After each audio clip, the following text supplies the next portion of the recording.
Okay, hello everyone. Today I am going to explain the different techniques of application of markers. So, as you can see here, I drew 6 different boxes here. So, and I'm going to put different layers. I'm going to explain different layers and apply different techniques with markers in these 6 boxes. So you can see that some of the boxes are not super perfect, which is cool. That's okay. And I'm going to start with layering technique, which is one of my favorite techniques. So layering techniques is actually based on applying markers with different layers. Just wanted to explain that alcohol-based markers are really sensitive with the number of the layer that you put in the papers, and when they get dry, they need time actually to get dry on the paper when you apply them on the paper. So when they are dry and you apply more layer and for example twice or 3 times, they get darker and provide darker shades and tone.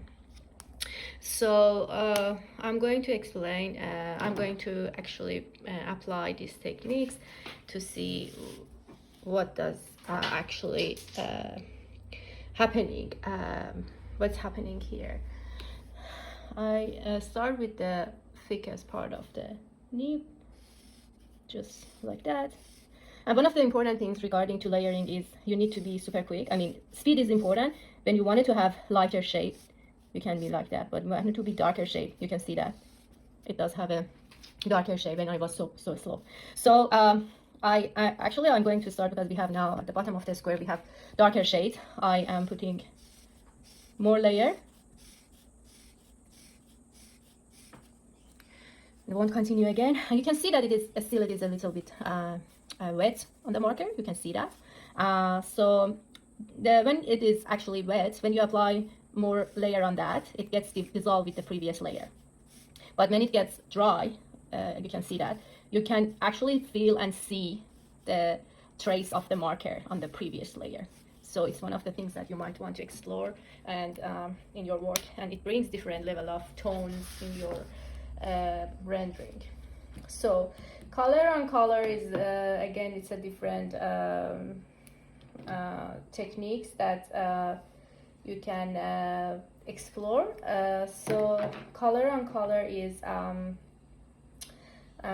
really great technique that you can explore new shades with the markers with a combination of 2 different colors, basically because they dissolve together. The colors can be dissolved together. I'm starting with the C3 gray. That's enough. And I'm gonna add aqua. You can see that it gets darker shade, which is really interesting. You can have even darker shade, just combining different colors to have more darker shade and tone if you don't have it. White patches are actually, it's a really good technique, and basically white patch is putting and using marker, not really clean touch, but basically providing with the white space between each marker touch. So for example, you can see here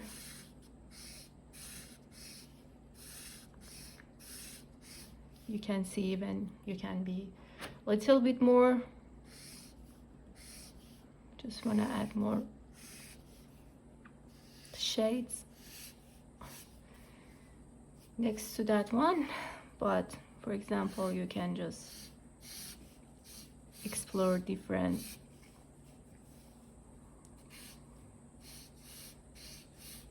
way of putting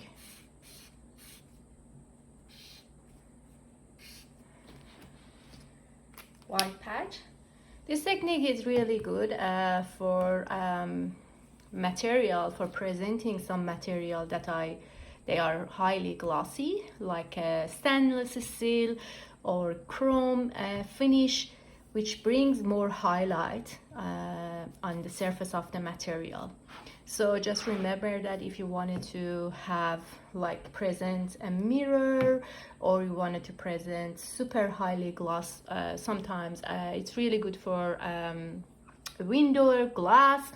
That's a really good technique for presenting those stuff.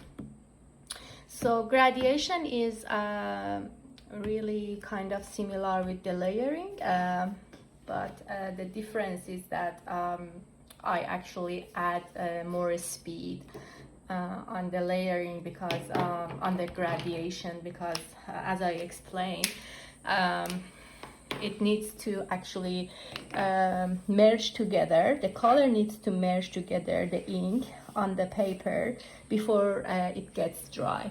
So the result will be better. So you can see that here. I'm going to start direct horizontal touch, and then before they get dry, quickly I added more layer on that.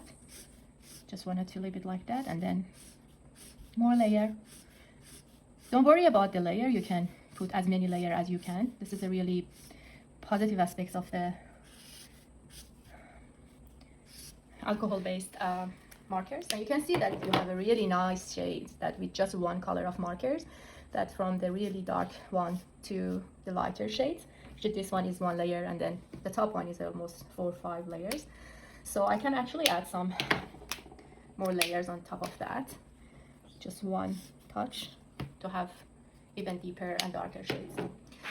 So moving forward towards the flat color, as you have noticed, the marker actually put its trace on the paper sheets, especially when you use the thicker nib. You can see that there is some vertical lines actually still visible. So what happened, what if I wanted to have a really flat color, and I don't want to have these traces on my render? And this technique is really good for material that they are not glossy.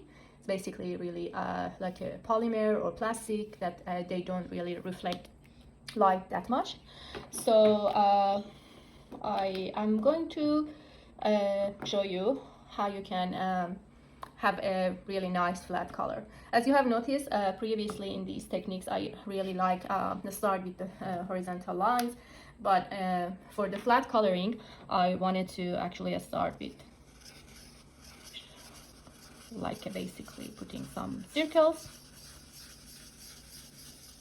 and merging circles together with the next layer. You will have definitely darker shades. You need to think about that when you want to use this technique, because it's not going to be a lighter shade of that marker, that color.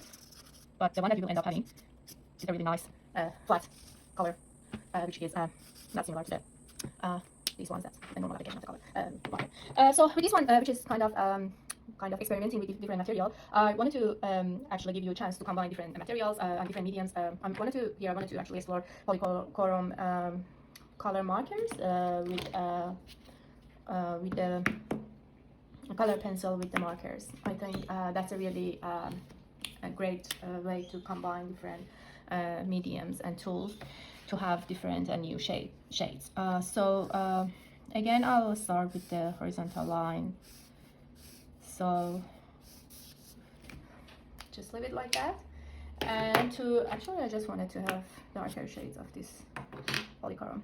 I think this is light cobalt, and I think I really like this one better. So the way that we wanted to merge this one, I wanted to apply from one side of the paper, and I just keep going on.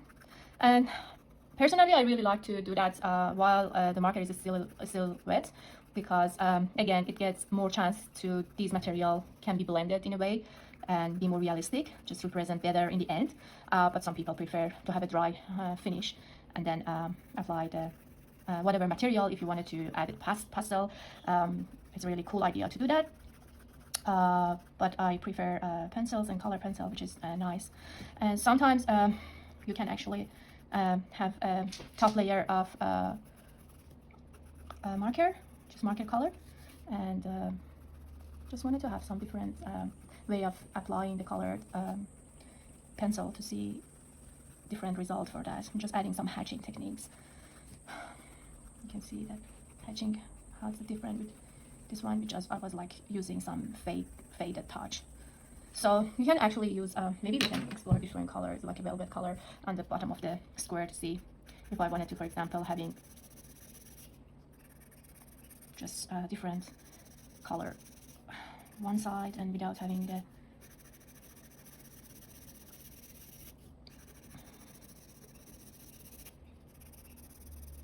so just wanted to add some more shades here, just so this is so dark, but that's okay.